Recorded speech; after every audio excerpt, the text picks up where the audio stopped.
एक नई कहानी देखने के लिए चैनल को सब्सक्राइब करें और बेल आइकन दबाना ना भूलें। गौरी राधा की बड़ी बहन थी, जिसकी शादी की उम्र हो गई थी।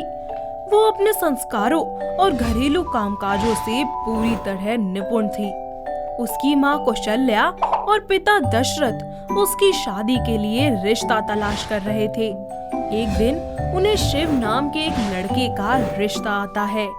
लड़के की माँ सावित्री अपने बेटे शिव और किशन के साथ गौरी को देखने उनके घर आती है। सभी एक साथ बैठकर चाय पी रहे होते हैं।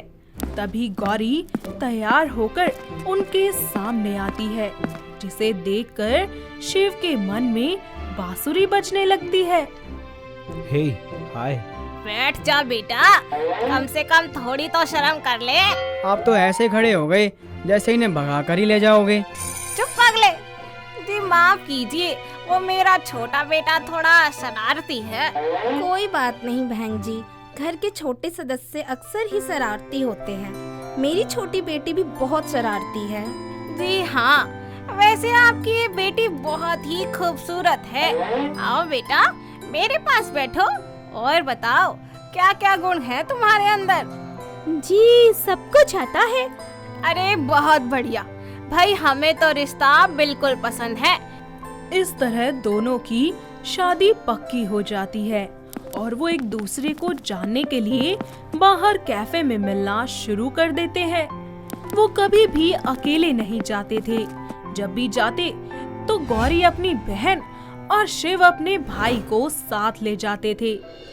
ऐसे ही एक दिन शिव और गौरी एक रेस्टोरेंट में रोमांटिक डेट पर जाते हैं, जहां उनके साथ किशन और राधा भी होते हैं।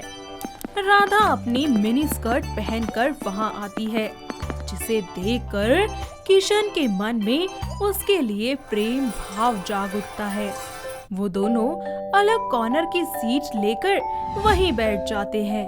तभी किशन उससे कहता है, वैसे आप अपनी बहन से बिल्कुल अलग हो और बिंदास भी।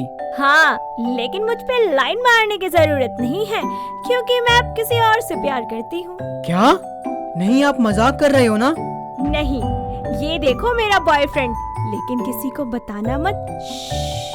ये सुनते ही किशन का दिल टूट जाता है। थोड़ी देर बाद सभी अपने अपने घर चले जाते हैं। ऐसे ही समय बीतता रहता है। गौरी और शिव की शादी हो जाती है। शादी के बाद वो अपने ससुराल वालों का बहुत ही अच्छे से ध्यान रखती है। ऐसे ही कुछ दिन बीत जाते हैं और राधा की शादी उसके बॉयफ्रेंड से उसके घर वाले पक्की कर देते हैं। लेकिन शादी वाले दिन ही राधा के बॉयफ्रेंड का एक्सीडेंट हो जाता है और उसकी अचानक मृत्यु हो जाती है। राधा अपने प्रेमी के लिए बिलख बिलख कर रोने लगती है और अपने घर वालों से कहती है, गौरी दी, माँ, मैं उनके बिना कैसे रहूंगी, कैसे जीऊंगी? मुझे जान से मार डालो माँ, मैं नहीं जीना चाहती। नहीं बेटा, ऐसा नहीं कहते, चुप हो जा। नहीं माँ, आप नहीं जानते कि क्या हुआ। I am pregnant. ये सुनकर सभी के होश उड़ जाते हैं और राधा की माँ उससे कहती है, अरे बेटा, ये तूने क्या किया? सारी जग में हमारी नाक कटवा दी तूने। जानती भी है, तेरे माँ बनने से सिर्फ तेरी जिंदगी नहीं, हम सबकी जिंदगी भी नर्क बन जाएगी। माँ, आप उसका दुख दूर करने की बजाय उसे और दुख दे रही हैं। अरे, इसकी माँ बनने की खबर अगर तेरे ससुराल वालों को लग गई तो वो तुझे घर से निकाल देंगे। तू जानती नहीं है अभी इस समाज को। चल मेरे साथ, अब इस बच्चे को गिराना ही होगा। नहीं माँ, मैं उनकी आखिरी निशानी को इस दुनिया में लाना चाहती हूँ। इसमें मेरे बच्चे का क्या कसूर है माँ? ऐसा मत करो मेरे साथ। अरे, लेकिन तुझसे शादी करेगा ही कौन? अगर तेरी शादी नहीं हुई तो लोग इसे पाप बुलाएंगे। ये सारी बातें कमरे के बाहर खड़ा किशन सुन लेता है। उसे राधा की परेशानी देखी नहीं जाती और वो तुरंत अंदर जाकर कहता है, मैं करूँगा राधा से शादी और इस बच्चे को भी अपनाऊंगा। राधा, मैं ये शादी तुम पर तरस खाकर नहीं, बल्कि मैं तुमसे प्यार करता हूँ इसलिए करूँगा। क्या तुम मुझसे शादी करोगी? हाँ बोल दे बेटा। और किशन बेटा, ये बात तुम्हारे घर वालों को पता न लगे। आप चिंता मत कीजिए, ये खबर किसी को पता नहीं लगेगी। अपनी माँ के कहने पर राधा किशन को हाँ कह देती है और दोनों के घर वाले इस रिश्ते से राजी होकर कुछ ही दिनों में उनकी शादी करवा देते हैं। शादी के बाद धीरे धीरे राधा भी अपने पति को पसंद करने लगती है और अपनी बड़ी बहन की छत्र छाया में अपने ससुराल वालों की सेवा करती है और अपने ससुराल वालों को अपने माँ बनने की खुशखबरी बता देती है।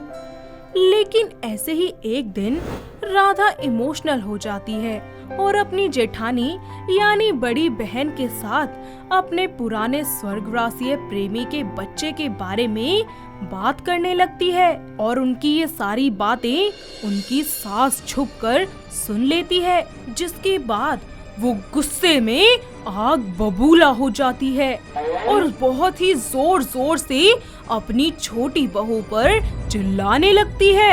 अरे करमजली, शर्म नहीं आई तुझे ये सब करते हुए? तूने मेरे बेटे को भी इसमें घसीट लिया, पता नहीं कहां से आ गई हमारे घर में। माँ जी, आप शांत हो जाइए, अब तो सब कुछ ठीक है ना, और देवर जी को भी इस बात से कोई दिक्कत नहीं है। अरे उसे नहीं है तो क्या हुआ, मुझे तो है। ये गंदा खून मेरे खानदान में कभी नहीं पलेगा, समझी? और ये तेरी बहन है ना, इसीलिए तेरे ही पक्ष में है। अगर तेरी जेठानी होती तो अपने घर वालों का ही साथ देती, ऐसे हमारे साथ धोखा नहीं करती। सभी घर वाले सावित्री की तेज आवाज सुनकर वहां आ जाते हैं और सावित्री की सारी जली कटी बातें सुन लेते हैं। तभी किशन बोलता है, माँ, आप मेरे बच्चे को गंदा खून कह रहे हो? सोच कर जरा। अरे आजा, तू भी सुन ले। ये नास पीटी करमजली अब इस घर में नहीं रह सकती, साथ में इसकी बहन को भी घर से निकालो। ये दोनों तो धोखेबाज हैं, धोखेबाज। माँ, बात समझने की कोशिश करो। ये उसने जानबूझकर नहीं किया। उसका होने वाला पति शादी के दिन ही मर गया था, वरना वो अपनी जिंदगी ना जाने कहाँ बिता रही होती। और हाँ माँ, उसकी वजह से आज किशन कितना खुश रहता है। नहीं, मुझे उससे कुछ लेना देना नहीं है। मुझे बस ये दोनों इस घर में नहीं दिखनी चाहिए, सुन लिया? ठीक है माँ, तो मैं भी अपनी पत्नी और अपने बच्चे के साथ ये घर छोड़कर हमेशा के लिए जा रहा हूँ। मैं भी माँ। लेकिन हम अपनी माँ को छोड़कर कहीं नहीं जाएंगे। माँ जी, हमें घर से मत निकालिए, हम दोनों आपके बिना नहीं रह पाएंगे। सावित्री गुस्से में वहाँ से चली जाती है। अरे तुम दोनों यहीं रहोगी, चिंता मत करो, माँ का गुस्सा कुछ दिनों में शांत हो जाएगा। कुछ महीने ऐसे ही बीत जाते हैं और राधा एक बहुत ही प्यारे से बेटे को जन्म देती है और उस बच्चे की मुस्कान देखकर सावित्री का सारा गुस्सा शांत हो जाता है और वो बच्चे के साथ साथ अपनी छोटी बहू को भी अपना लेती है और इस तरह उनका परिवार पूरा हो जाता है और सभी एक साथ खुशी खुशी रहने लगते हैं। तो दोस्तों, कैसी लगी आपको हमारी ये बहन बनी देवरानी की कहानी?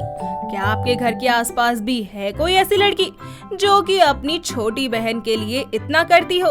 अगर हाँ, तो उसे ये वीडियो दिखाइए और हमें कमेंट करके बताइए। दोस्तों, अगर आपको ये कहानी पसंद आई तो इसे लाइक करें, शेयर करें और कमेंट करके बताएं कि कहानी में आपको सबसे अच्छा क्या लगा।